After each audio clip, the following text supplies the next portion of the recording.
Et bonjour à tous, et on continue avec le Messiah Tisharim. Alors, qu'est-ce qu'on avait dit hier?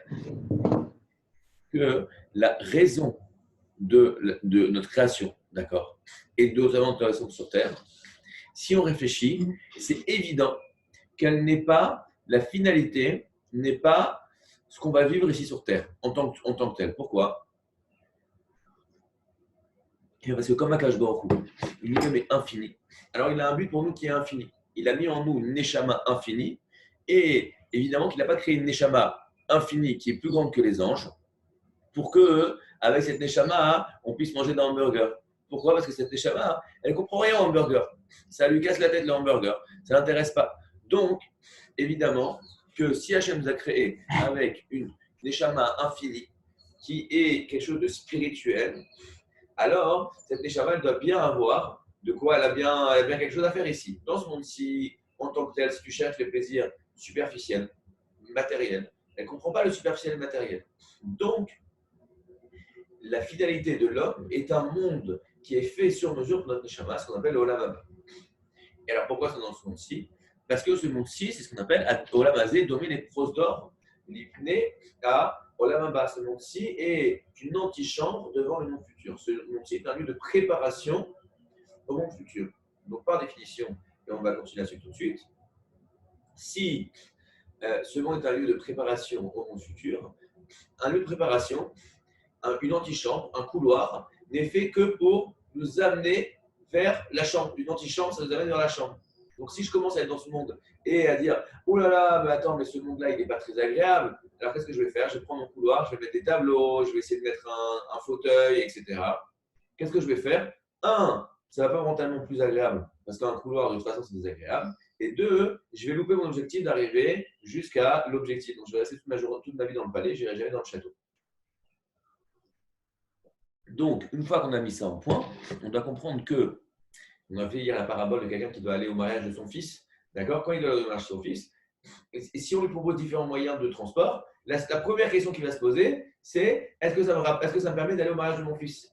Si ça me permet d'y aller ou ça me rapproche, ok, alors je commence à considérer. Si ça ne me permet pas d'y aller, même si c'est très agréable et qu'il y a l'air conditionné et des fauteuils en cuir, ça ne m'intéresse pas. Je ne suis pas en train de vouloir faire un tour en voiture. Je suis en train de vouloir me rendre à une destination.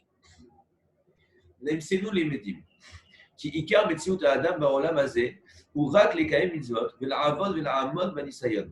Ça, c'est important ce qu'il dit. Notre raison d'être sur Terre, c'est pas aussi de faire des mitzvot, c'est pas aussi de travailler dans des chamas, c'est uniquement ça. D'accord? Lorsque j'ai un objectif, que je veux aller là, c'est pas dans la rue. Si mon objectif, et si mon objectif, si j'ai un objectif comme rendre un objectif qui est essentiel, comme par exemple de rendre au mariage de mon fils, d'accord? Et si j'y arrive, alors autant y arriver de la manière la plus agréable, mais si j'y arrive, j'ai réussi. Si j'y arrive pas, au fond, je n'ai rien à faire de tout le reste. C'est complètement rendre complètement anecdotique, annuler complètement l'importance de tout le reste, une fois que j'ai un objectif qui est central. D'accord? Parce que l'importance de cet objectif est tellement infiniment plus grand que tous les autres trucs que tu me proposes. Donc, même chose, dans notre cas, étant donné que la Neshama, elle est infinie, d'accord, et qu'on a un objectif pour elle qui est infini, avec un oneg, un plaisir infini, d'accord, quand on va se retrouver dans le monde des Neshamot, quand on va se retrouver dans le Olam Haba, eh bien, tout ce que tu peux m'offrir dans ce monde-là, je ne peux l'analyser que dans ce cadre-là, de dire est-ce que ça me rapproche de ma destination ou pas. Et qu'est-ce qui me rapporte, qu'est-ce qui me rapproche de ma destination finale? C'est les mitzvot et le fait de tenir dans les épreuves. והנאות העולם אין ראוי שיהיו לו אלא לעזר וסיוע בלבד. שיהיה לו נחת רוח ויישוב דעת, למען יוכל לפנות ליבו אל עבודת הזאת המוטלת עליו. Donc, alors pourquoi est-ce que j'ai des plaisirs dans le monde, et pourquoi il y a des steaks, et pourquoi il y a ceci, et pourquoi cela? Alors je vais vous dire. Un, on a déjà dit, c'est des épreuves. Le fait que j'ai des épreuves va me donner du mérite. C'est ça la préparation. C'est la mode banisayon. Donc, entre guillemets, le fait qu'il y ait des pizzas, ça me permet de dire ok, calme-toi sur les pizzas. Une première chose, je donne une règle pour arriver à lire, à comprendre tout ce que les cours de Temgalam. Lorsque je parle de manger des pizzas, je parle de façon beaucoup plus large de tous les désirs et tout que peut avoir une personne, d'accord? Et chacun comprendra, étendra l'exemple des pizzas, d'accord? C'est un exemple un peu propre de tout ce que les désirs soit permis, soit interdits qu'une personne peut avoir, quoi qu'il en soit. Quoi qu'il en soit. Donc,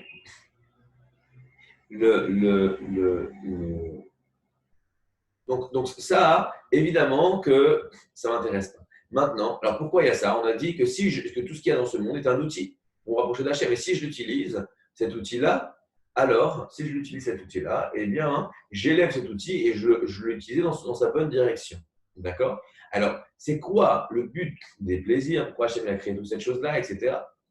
Pour une chose, pour nous permettre, de prendre conscience de l'amour qu'Hachem pour nous et de développer en nous ce qu'on appelle l'akaratatov, la reconnaissance vis-à-vis de Dieu, donc de créer une relation entre nous et notre Créateur. Vu qu'Hachem nous donne, eh bien nous, on a aussi envie de se rapprocher de lui. C'est ce qu'on appelle l'amour. D'accord? L'amour, c'est sentir de vouloir se rapprocher. L'amour, en hébreu, c'est ahava. Ahava, sa racine, c'est hav. Hav, ça veut dire donne, donner. Quand tu donnes, tu crées un sentiment de vouloir se rapprocher. D'accord? Au passage, la Gemara dit dans cette Shabbat, elle dit que si je fais un cadeau à quelqu'un, je dois le lui faire savoir.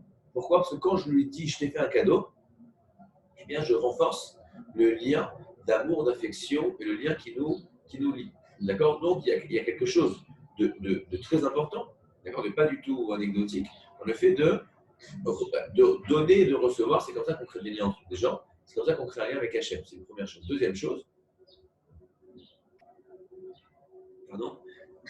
Deuxième chose, tout ce bien-là va me permettre d'avoir l'esprit tranquille pour servir Hachem. Chazé Shalom, quelqu'un qui est malade, d'accord, il ne pense pas à la première chose à laquelle il pense le matin en se réveillant, c'est le minyan et son cours de Dafayomi, d'accord, et le cours de Messiah Tisharim. Qu'est-ce qu'il pense? Chazé Shalom, j'ai mal au dos, j'ai mal aux jambes, j'ai mal au ventre, etc. Dieu préserve. Donc forcément, il n'est pas tranquille pour servir Hachem. Donc, d'une certaine manière, de faire que je vais avoir des vêtements pour bien courir et pas tomber malade, de faire avoir une maison, comme ça j'ai de l'espace, la tête tranquille, etc. Toutes ces choses-là sont importantes parce qu'elles libèrent, entre guillemets, mon esprit pour pouvoir me concentrer sur ces choses-là. Je ne suis pas en train de courir, voilà, quelqu'un qui a faim, et c'est difficile pour lui de servir Hachem. Au passage, je vous fais une petite parenthèse. Moi, depuis que je suis jeune marié, je me souviens, le Rav Lemel m'a toujours dit, il faut essayer, achète une maison. Il faut que tu arrives à trouver un appartement le plus grand possible, le plus agréable possible, le plus grand possible. Et il me répétait ça. D'accord? Il dit pourquoi? Mais c'est un moment, moi je suis un jeune, moi je n'ai pas besoin, etc. Ben pourquoi? Parce que quand tu as un espace, un lieu de vie qui est agréable, ben tu te sens bien. D'accord? Là, encore une fois, chacun va faire preuve avec sa réalité, avec ses possibilités. D'accord? On fait ce qu'on peut, mais encore une fois, là, il y a une épreuve, mais le fait d'avoir une maison dans laquelle j'ai de l'espace, eh bien, ça te permet d'être plus concentré, tu vis l'épreuve différemment. Des gens qui sont, c'est très difficile, des familles nombreuses dans un tout petit espace, d'accord, c'est très dur. Là, j'ai une pièce, d'accord, où je peux me mettre pour faire un cours. Ben, si je n'avais pas cette pièce pour faire le cours, je serais là, vous voyez, vous entendez peut-être derrière les enfants qui sont en train de taper à la porte, d'accord. Alors, je l'ai loqué avec une chaise, parce que sinon, c'est pas possible de rester trop concentré pour faire un cours. Mais si je n'avais pas cette pièce, je serais dans le salon et j'aurais des enfants qui me sauteraient dessus. Je ne serais pas en mesure de faire cette étude avec vous. Donc, encore une fois, je veux dire que les choses matérielles sont un support qui nous permet de pouvoir aller vers l'essentiel. Donc, ce n'est pas une finalité, c'est encore une fois, ce sont des emsaïm, comme on a dit, sur un support qui en soi n'est pas un objectif, mais qui va me permettre de mettre en place mon processus pour arriver là où je dois aller. ואומנם ראוי לו שתהיה כל פנייתו רק לבורא יתברך, ושלא יהיה לו שום תכלית אחר בכל מעשה שיעשה, אם קטן ואם גדול, אלא להתקרב אליו יתברך ולשבור כל המחיצות מפסיקות בינו לבין קונו. Alors, et a priori, qu'est-ce qu'il y aurait lieu d'être? D'accord? Quelle est la bonne façon qu'une personne doit se positionner par rapport à la vie? Je n'ai aucun autre objectif dans la vie que de me rapprocher d'Akash Baruch Hu. Encore une fois, pourquoi? Parce que se rapprocher de la Kadosh Baruch Hu, c'est un objectif qui a une dimension infinie. Et tous les autres objectifs que tu peux te fixer dans la vie sont des objectifs qui ont une dimension finie. Donc, si je vais comparer de l'infini avec le fini, bah, à chaque seconde de ma journée, à chaque calorie que j'ai à dépenser pour faire quelque chose, à chaque réflexion que je dois avoir, est-ce que je la mets dans une finalité pizza, une finalité HM? Ma pizza, ça y est, c'est assez circonscrit circonscrit, pardon, comme finalité. HM, c'est l'infini, il vaut mieux mettre un HM. Ah, mais alors si c'est comme ça, bah, il faut bien manger. Non. Encore une fois, c'est là on fait la différence entre la finalité et les imsaïm et les moyens. D'accord? Manger, j'ai besoin de manger pour servir Hachem. D'accord? Et si je mange pour avoir des forces pour pouvoir servir Hachem, me rapprocher de lui, eh bien à ce moment-là, j'ai élevé la nourriture. C'est-à-dire que la nourriture qui a été créée dans le monde, elle a été créée pour soit me tirer vers elle, et je vais voir comme un objectif de pizza, soit être un support qui va me permettre de travailler ma volonté Hachem. הן הנה כל ענייני החומריות והתלוי בהם, עד שימשך אחריו יתברך ממש כברזל אחר אבן השואבת. כברזל אחר אבן השואבת. D'accord? On a vu que quelqu'un il doit se sentir complètement, je reprends toujours, dans Shir HaShirim, d'accord? Et Shlomo Ameler, il n'a pas trouvé d'autres exemples pour venir parler de l'amour qu'il lie le peuple juif avec Dieu. Il n'a pas trouvé d'autres exemples que quoi?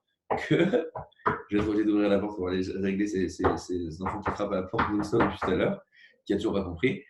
En tout cas, il n'a pas trouvé d'autres exemples que l'amour, mais l'amour physique, d'accord? Excusez-moi, l'attirance, le désir brûlant d'un homme pour une femme.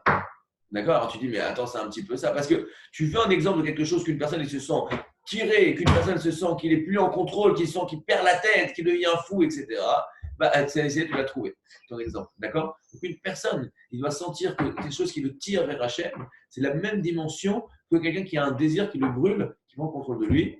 Une toute petite seconde, je gère les révolutionnaires à la porte et j'arrive.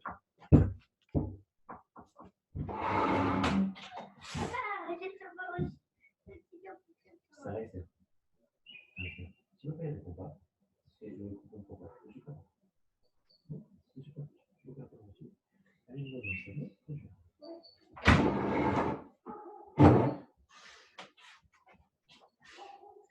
On apprend quelque chose d'incroyable. Regardez, comment c'est Baruch Hashem, le lien qui lie les enfants avec les parents. D'accord? Donc là, je ne sais pas si vous avez compris ce qui s'est passé. Ça fait environ 10 minutes, ou je sais pas, 5 minutes, qu'elle frappe non-stop à la porte. D'accord? A priori, la porte est fermée. Ils ont compris que je suis occupé, que je ne peux pas répondre. Il frappe. Vraiment, j'ouvre la porte. Ma fille qui me dit, papa, je voulais te dire Boker Tov. Alors c'est mignon, Baruch Hashem, qu'elle voulait dire Boker Tov. Mais qu'est-ce qu'on voit de là? On voit que Baruch Hashem, lorsqu'on comprend qu'il y a une relation d'amour, qu'il y a une relation entre enfants et parents, et c'est essentiel. Les parents, les enfants, doivent comprendre que la relation avec les parents est d'une certaine manière, de leur expliquer que tu existes aussi, que tu as une vie, etc. Mais d'une certaine manière, il y a quelque chose de bénéfique que les enfants comprennent que j'ai pas de limite de ce que je peux attendre de papa. Papa m'aime, d'accord? De la même manière, nous, on doit avoir ce sentiment avec Hachem. Parfois, on a honte de demander à Hachem d'une certaine manière. On ne doit pas avoir honte de demander à Hachem, d'accord? Alors, effectivement, on doit comprendre les règles, qu'on doit prier, que fait ceci, il y a un cadre, d'accord? Mais il faut comprendre qu'entre guillemets, le conseil de dire j'embête Hachem d'une certaine manière, on doit prendre ça que ça n'existe pas, d'accord? On lui demande des choses. Donc les enfants ils ont compris que le conseil de j'embête papa, c'est d'une certaine manière quelque chose de bien, que c'est pas ce qu'ils pensent, qu'ils n'aient pas cette pensée de dire j'embête papa. On n'embête jamais papa, on a besoin d'avoir un lien avec papa. Donc Hachem, on frappe 10 minutes pour pouvoir dire Boker Tov. Donc nous, on doit avoir aussi ces choses-là. Ce sentiment de dire, on doit dire, mais attends, mais tout ce que je veux, c'est pour dire Boker Tov à Akash Baruch Hu, d'accord? Je ne vais pas le lâcher, j'ai besoin de me sentir proche de lui, j'ai besoin de créer une relation avec lui. וכל מה שיובל, שיוכל לחשוב שהוא אמצעי לקרבה הזאת, ירדוף אחריו ויוחז בו ולא ירפהו.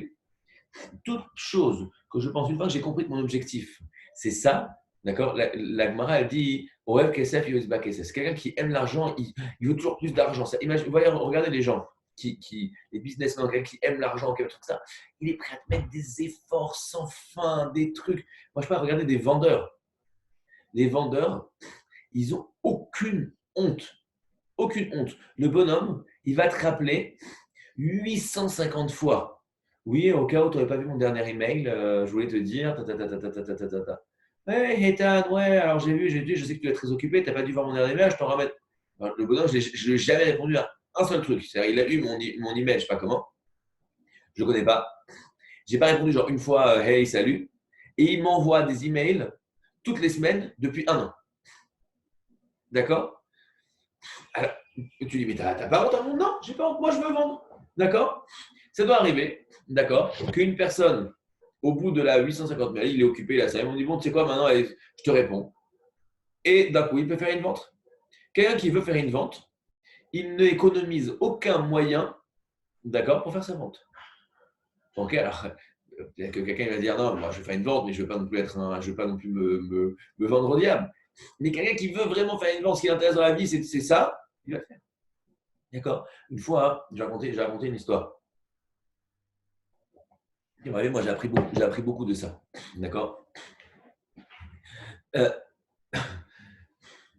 J'avais une période où j'étais financièrement, j'avais une société qui à un moment qui marchait très bien, mais qui après a plus bien marché. Ça s'est retourné, donc il faut payer les employés. Bon, c'est quelque chose, des gens qui ont connu ça, c'est une période qui n'est pas très sympathique. Donc je me suis retrouvé dans un moment de grand stress, de grand lachat, d'accord, vis-à-vis de ça. Bon, je me souviens, bon, je prie Hachem, s'il te plaît, Véna, force-moi, Hachem, s'il te plaît, envoie-moi.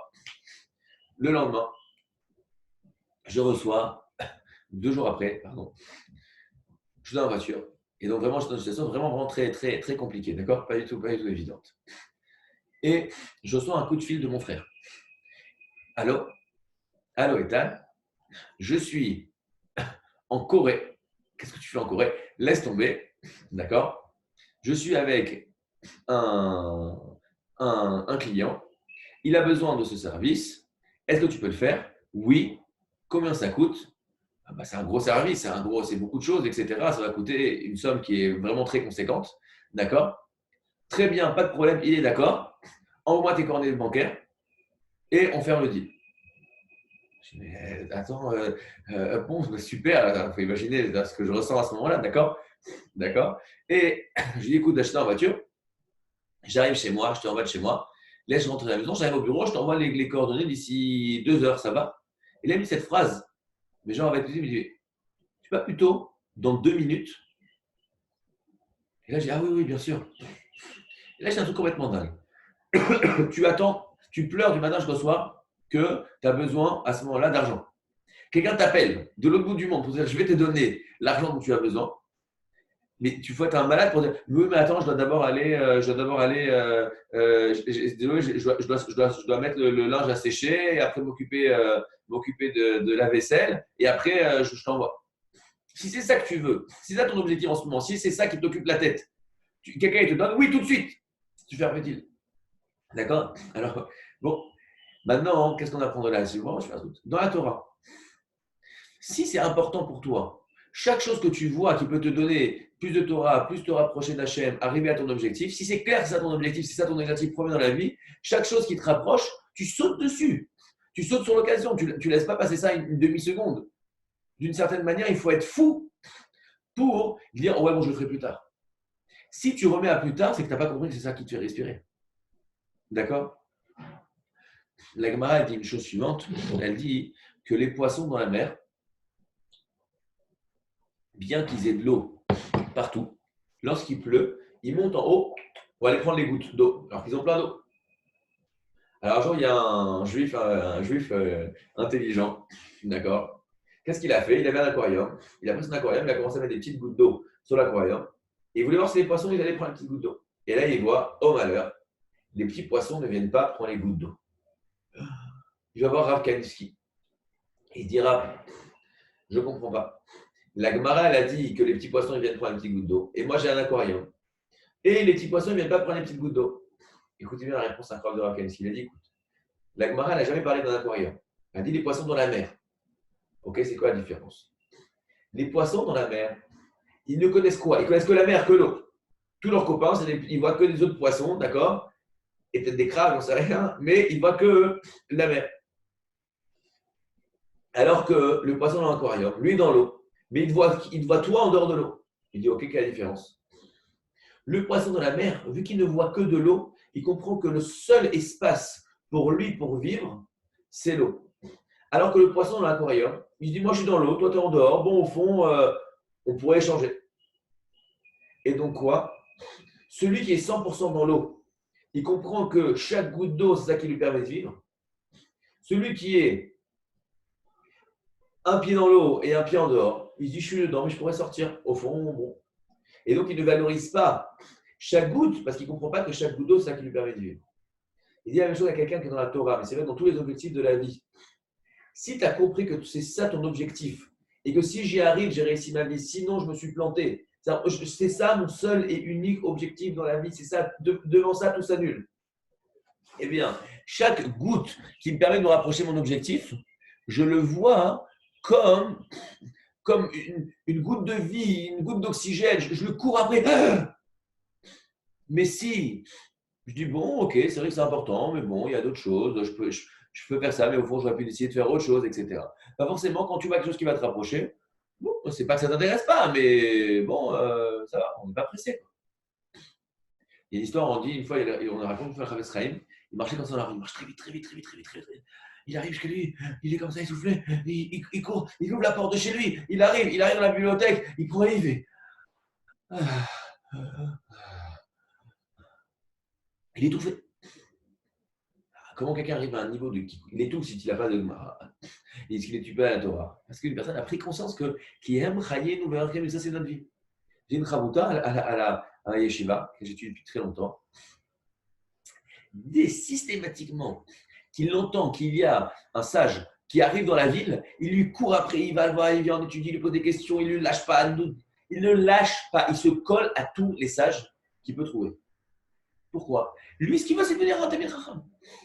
Il voit quelqu'un qui peut l'aider à son objectif, il n'y a pas de oui, mais ça ne se fait pas. Il n'y a pas.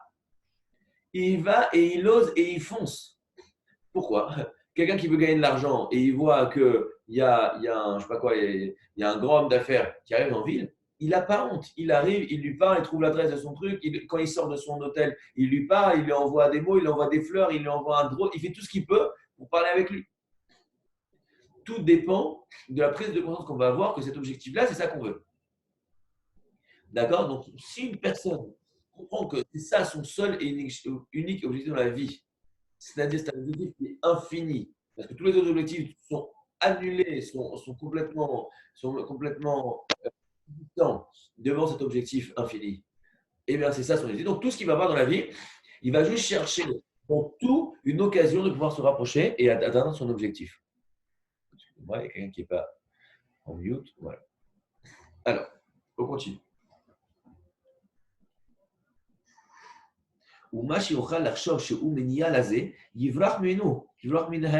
Et toute chose qu'une personne pense ça peut être dangereux pour mon objectif, il s'enfuit de ça comme si c'était du feu. D'accord?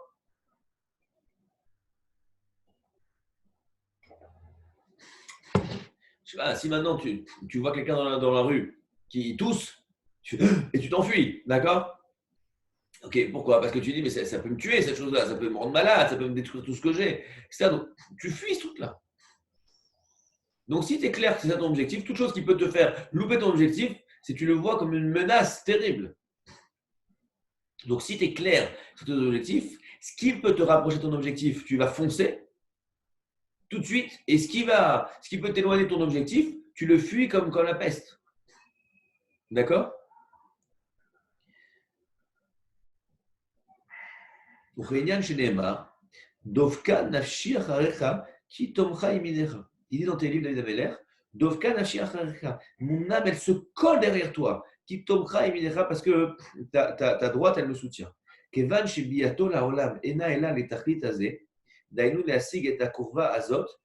Bemaleto nafsho mikol monea ou mafsidea. Donc la chose est la suivante. Je répète. On a dit que comme l'homme, il a une dimension infinie qui s'appelle l'âme. et que si j'ai une dimension infinie, mon objectif il doit être infini à l'auteur de cette dimension. Donc, c'est un objectif spirituel de pouvoir donner à ce que l'âme, elle cherche. Et l'âme, qu'est-ce qu'elle cherche? La proximité avec son créateur.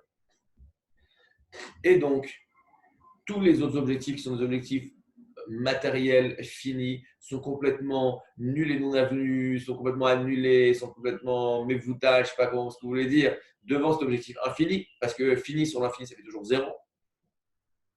Donc, comment je vais évaluer toutes les choses, toutes les pensées que je vais avoir, toutes les choses que je vois autour de moi, juste à l'orée de cet objectif infini. Si ça peut me rapprocher, je l'aime de tout mon cœur, de toutes mes forces, je le saute dessus. Si ça peut m'en éloigner, chas shalom, je cours, je m'enfuis à toutes jambes, d'accord, de cette chose qui peut, chas shalom, m'éloigner de mon objectif. Il y a une blague comme ça. Il y avait un patron d'hôtel à Nice. Et comme ça, en mois d'août, il y a son client, M. Cohen, qui va dire: écoutez-moi, monsieur, oui, qu'est-ce que je peux faire pour vous? On m'a dit que vous étiez antisémite. Alors, vraiment, ça me dérange beaucoup. Alors, le patron d'hôtel, il dit: moi, antisémite, en pleine saison? D'accord? Si ce bonhomme-là, tout ce qui l'intéresse dans la vie, c'est de faire de l'argent devant ses clients, alors d'un coup, il dit: mais t'es complètement fou. D'accord? C'est-à-dire que ce qui m'intéresse, c'est l'argent. Tout le reste, on n'a rien à faire. Business is business. D'accord? On voit ça au passage. On parle les Chinois. Chez les gens qui font du business avec les Chinois.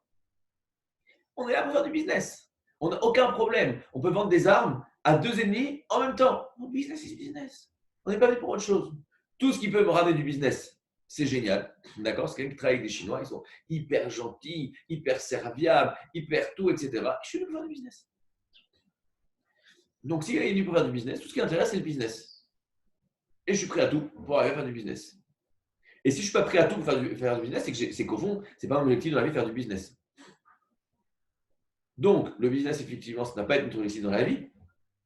Mais si je comprends que cet objectif, ma neshama, c'est ça mon seul et unique objectif dans ma vie, je dois tout lire en fonction de dire est-ce que c'est bon, c'est pas bon. Ça me rapproche ou ça m'éloigne. Je vais dans la bonne direction, je ne vais pas dans la bonne direction.